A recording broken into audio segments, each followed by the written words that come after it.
This is the Acura TLX A-Spec, and I'm a pretty big fan of the Acura TLs because I actually own one. This here is my very own 2004 TL. Yes, it is 15 years older than this, but for 2021, this one is all new from the ground up.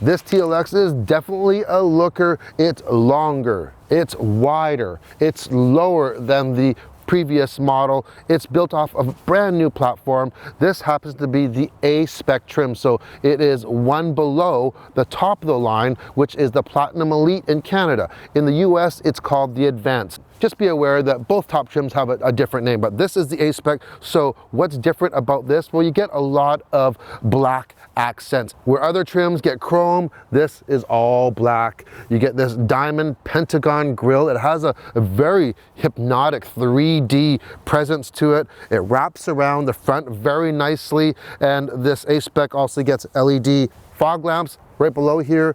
All TLXs get the dual headlamp system, and as an homage to their motorsport heritage, check out the side marker lights, the LEDs, and they're basically shaped like a chicane, and the same applies for the rear tail lights as well.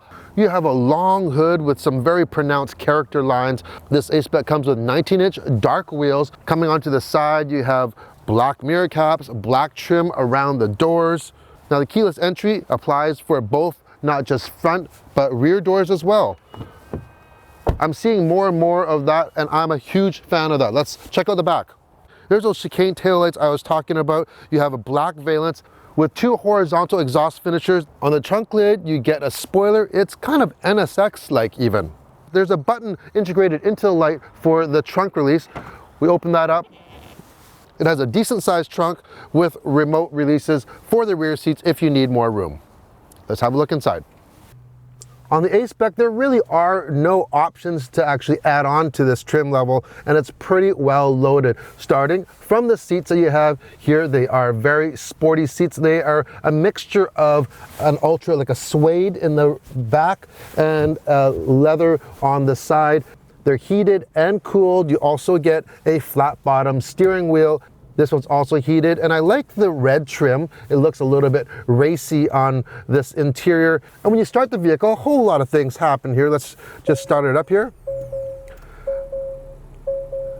Okay, you get a whole bunch of graphics. You get all different sounds that come on. You also get this red accent lighting on the door panels in the middle console here, which I think is kind of NSX-like as well. So they've integrated the actual dynamic mode knob right in the very center, and they have the transmission selector right below that. Everything is very uniform. It looks good. Apple CarPlay and Android Auto can be displayed on this 10.3-inch screen right in the center there. It is nestled very nicely. It's quite far away, so it is not a touch screen.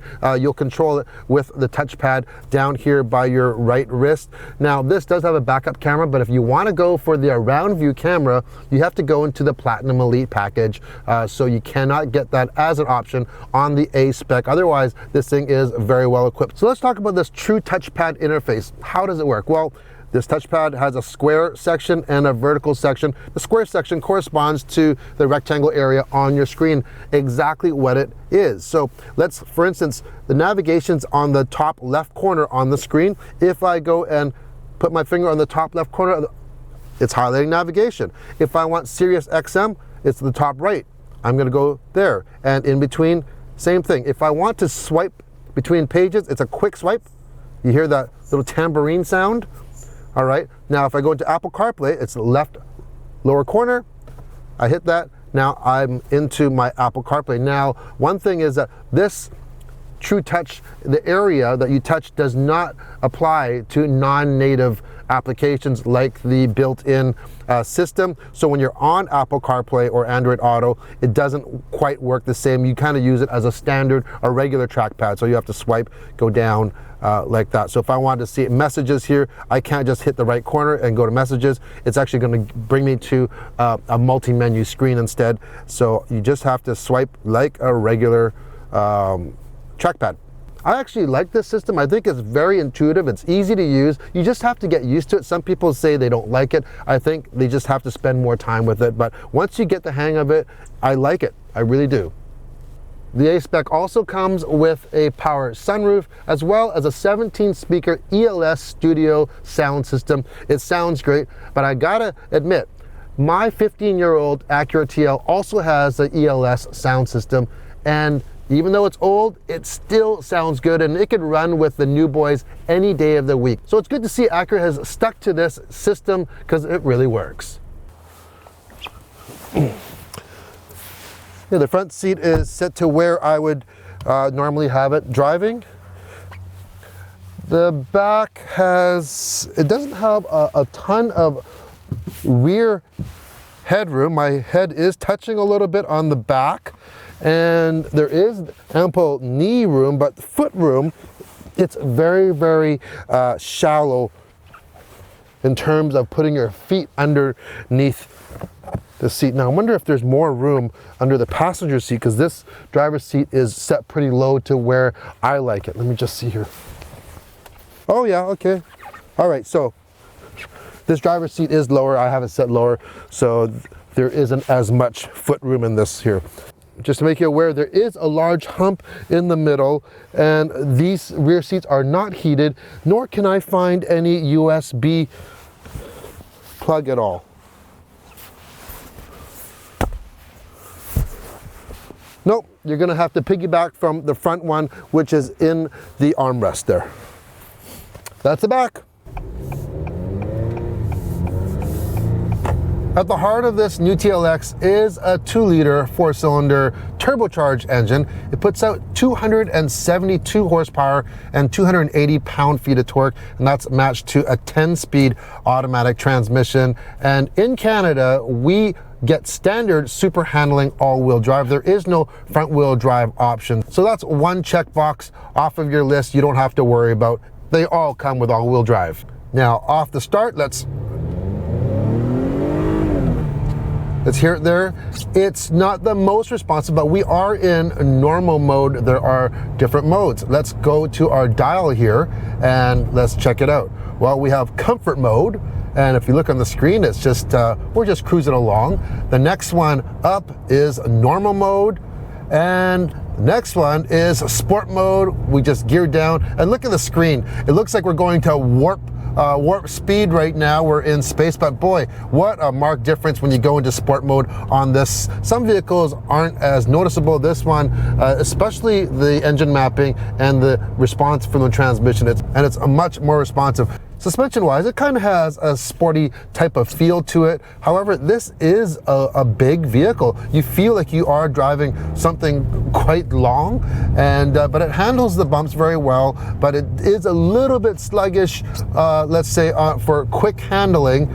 If you do go into the top Platinum Elite or the advanced model in the US, you do get adaptive suspension, but on this A-Spec, you don't. You just get an all-around good suspension. Brake-wise, I've said this before, Honda and Acura have some of the best brakes in the world, regardless if you're talking cars, motorcycles, what have you. They just know braking, and this one is no different. It gives you a lot of confidence when you're driving this vehicle. It'll be interesting though next year, because there is a new Type S coming.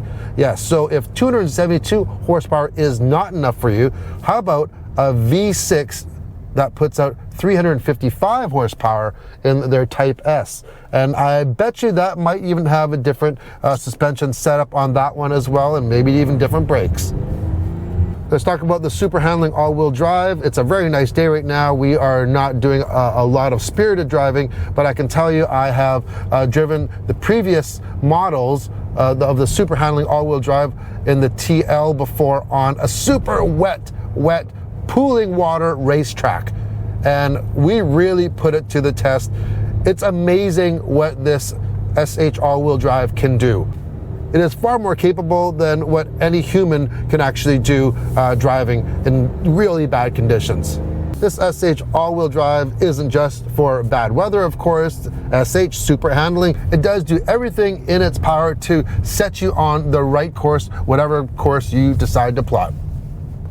All TLXs come standard with Acura Watch, and what does that include? Well, you get your collision mitigation braking system, so automatic braking, get your adaptive cruise with low speed follow, pedestrian detection, lane keep assist, which works very well with or without the actual adaptive cruise control. It will work.